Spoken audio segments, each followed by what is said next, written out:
আজকে আমরা চলে এসেছি নন্দনে। আর নন্দনে আজকে রয়েছে একটা প্রোগ্রাম, যেটা হবে পশ্চিমবঙ্গ বাংলা একাডেমিতে। এখানে বইওয়ালার বই আড্ডা থেকে প্রোগ্রামটি রাখা হয়েছে। আর এখানে আজকে হবে বইয়ের মোড়ক উন্মোচন, কবিতা পাঠ, বিভিন্ন প্রোগ্রাম রয়েছে। তো ধন্যবাদ জানাই বইওয়ালাকে আমাকে আসার সুযোগ করে দেওয়ার জন্য। আর আজকে আমার ভাইয়ের এখানে কবিতা পাঠ রয়েছে, আরও বিভিন্ন প্রোগ্রাম রয়েছে। তো দেখা যাক কী হয়। শুভ সন্ধ্যা। আজকাল বেশিরভাগ দিনই বৃষ্টি মুখর, প্রায় প্রত্যেকটা দিনই কম বেশি বৃষ্টি হচ্ছে।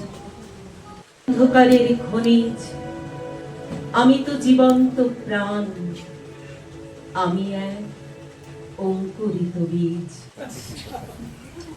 ঠিক আছে, হ্যাঁ, বইয়ের লোক তো মহাশয়ের সম্পর্কে অল্প বিস্তর আলোচনা করেছেন।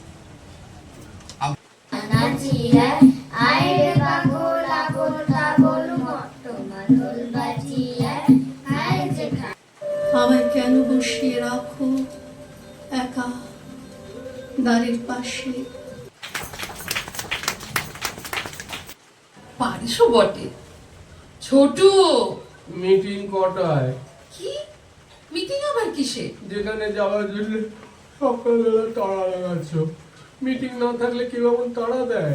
তাহলে বেড়াতে এসে তুই এত বেলা পর্যন্ত ঘুমাবি? আমি তো তোমাকে আগেই বলেছিলাম দিদি ভাই, যে পুরী বেড়াতে যেতে পারি, কিন্তু সেখানে গিয়ে ভোরবেলায় আমার ঘুমের ব্যাঘাত ঘটানো চলবে না। আগে আমারই স্বপ্ন জাগে। সম্বোধন কি অন্য কিছু হলে ভালো হতো? যুদ্ধক্ষেত্রে কেউ কি এর শহরে দগ্ধ আগুনের চুলায়, শরীরে শরীর ঘুষে অক্ষত চামড়ায় সুস্থ পৃথিবী দেখেছিলাম সেদিন। আজ বেদনা ও চোখের জল ফেলে হামাগুড়ি দিয়ে সুখ খোঁজে। বাতাসে আজানের শব্দে ভেসে আসে ঈশ্বর আছে না নেই। নিরীহেরা নরকের আগুনে পুড়ছে যখন। বিঘ্ন ঘটালাম একই সাথে আমাদের এতক্ষণে সঞ্চালিত এবং অবশ্যই সে কবি এবং তার অনেক